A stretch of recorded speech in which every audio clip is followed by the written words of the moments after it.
everyone. I am Sarah Ketchum with the Newport News Police Department's Public Information Office. This is the Arrested Minds podcast, where we are having candid conversations about mental health. Suicide is a growing public health concern and is a leading cause of death in the United States. Yet the stigma surrounding it often prevents those who are struggling from reaching out for help. NNPD officers and civilian employees are sharing their personal stories to help erase the stigma and provide hope to others who are struggling. I am speaking today with Elizabeth with the Emergency Communications Division. Hi, everybody. Elizabeth, you shared with me that the root cause of your trauma started in childhood. Can you tell me more about that? Yeah, I think everyone kind of has their own idea of what childhood trauma looks like. You know, some people's stuff is a little worse than others, but that doesn't mean that, the weight of their trauma is any different. Mine was at the hands of my father. He wasn't a very nice man. And my mom was kind of absent to me, which was rough growing up. So the only person I really could turn to was the person that I didn't want to turn to, and that was really hard. Growing up, there wasn't really a safe place for me, even in my own home. Wanting to lock my door every day is an insecurity that I had to adapt to, as I came into being an adult. My childhood trauma, it didn't stop.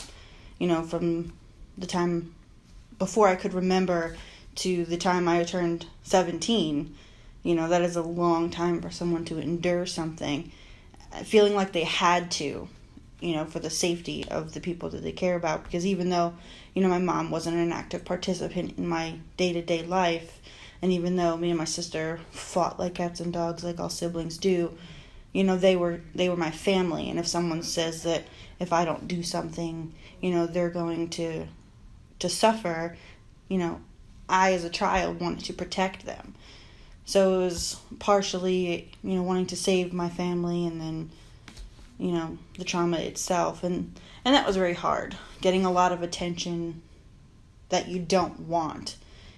It makes you feel insecure because, your home is supposed to be your safe place. It's where you turn away from the scary parts in the world, and you're supposed to be there and be okay and have people to protect you. But instead, my home was more of a living hell. I don't know if I can say that word, but it's what it was. I didn't have a safe place. So then, when I turned 18, I escaped. I got married young to a man in the military, and he was my knight in shining armor, and he was great, and he saved me from this horrible place and these awful people. And at first he was great. That first year of marriage, the honeymoon phase, it was amazing. And then things kind of changed. Isolation became a real deal, and up until that point in my life, I had no idea what isolation was. Sure, my childhood trauma was isolating because it was this deep, dark secret that I had to carry with me every day that I couldn't talk about. But I didn't know that was a form of isolation. So then when I moved away from everything that I knew, all of my family was hours away, and it was just me and my ex-husband, and he was the only person that I saw in a day. He was the only person that I really talked to. And the only other people that I would communicate with or interact with was in an online type of deal. It really changed who I was as a person. Because even at school, I would be, a social butterfly. I wanted to be everybody's friend. Because at school was my happy place. Because that's when I got away from being at home. And then now transitioning into learning how to be an adult, and not having a support system, and not having real friends, not having a job because, he worked in the military and made great money. So I was privileged to stay at home and be a stay-at-home wife and only have to worry about taking care of the dogs in the home. And I didn't realize then how traumatic that was. I felt very in a box. That's what I called my house. It was the box. And that's where I stayed, and I only got to come out when he wanted to come out. And so he was that only person. When you're isolated and you're alone, all you really have is yourself. The only thoughts that I had in my head were of these horrible, awful things that happened to me. I didn't want to be in my head. So it ate away at me for a very long time. I didn't really know what to do. I didn't know about resources.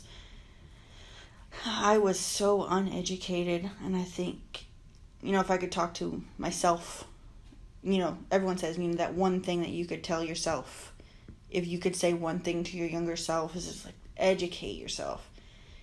Look into so many things.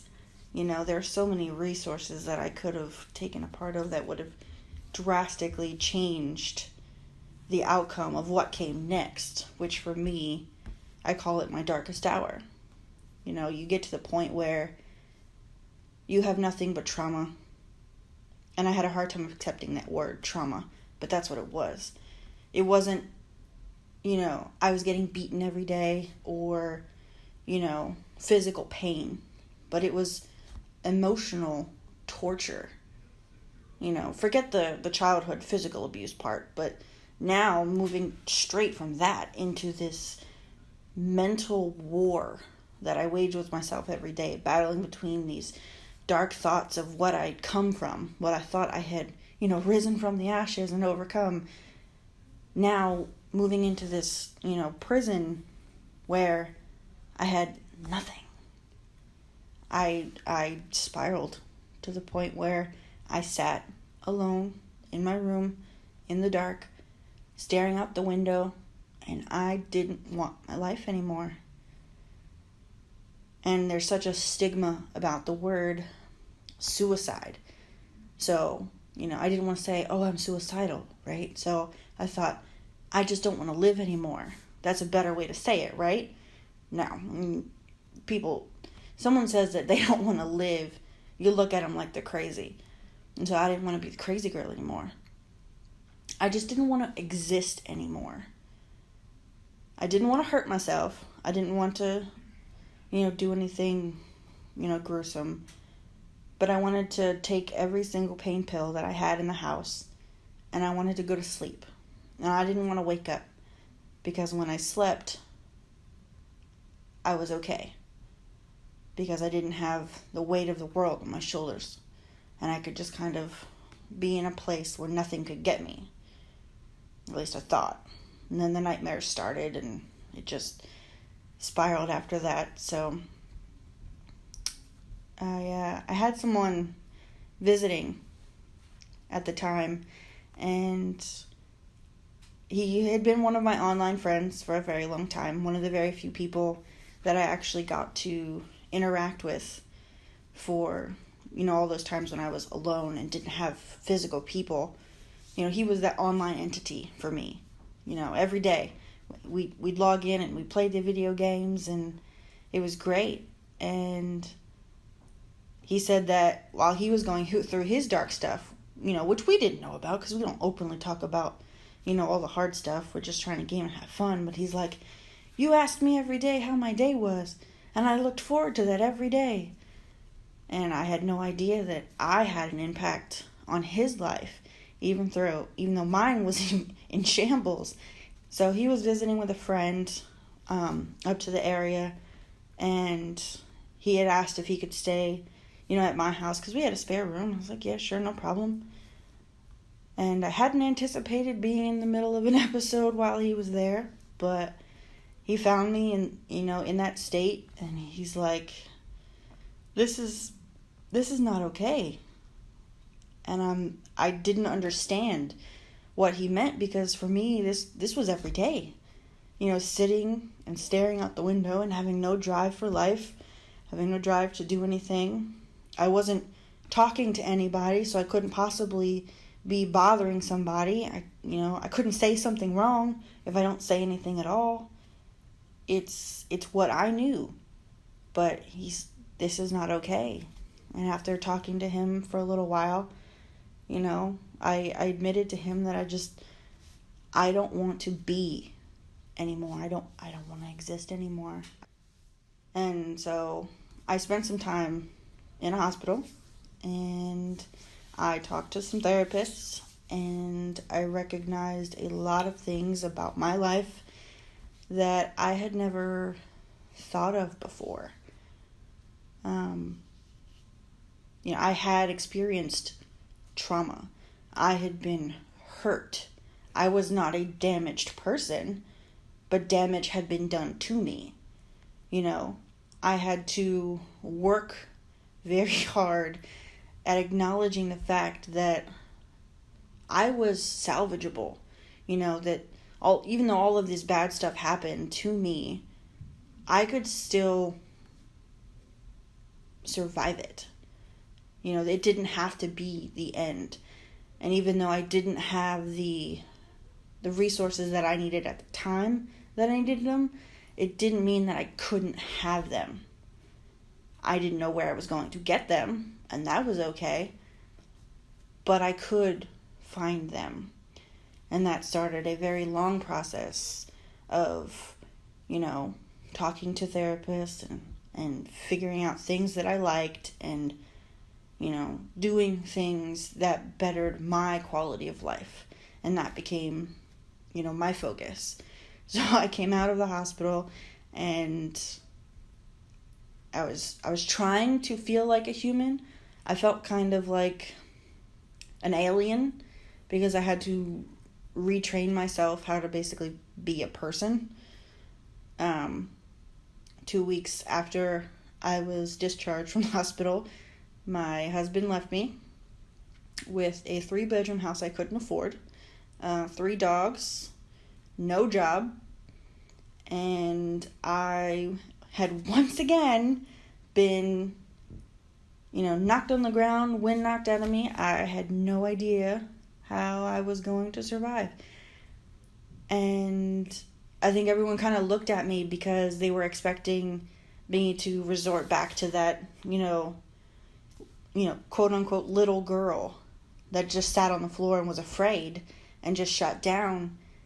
And I surprised a lot of people, including myself. I surprise myself a lot these days at how well some of what was taught to me in the therapies and in the group chats was, you get knocked down 5, 6, 7, 8 times.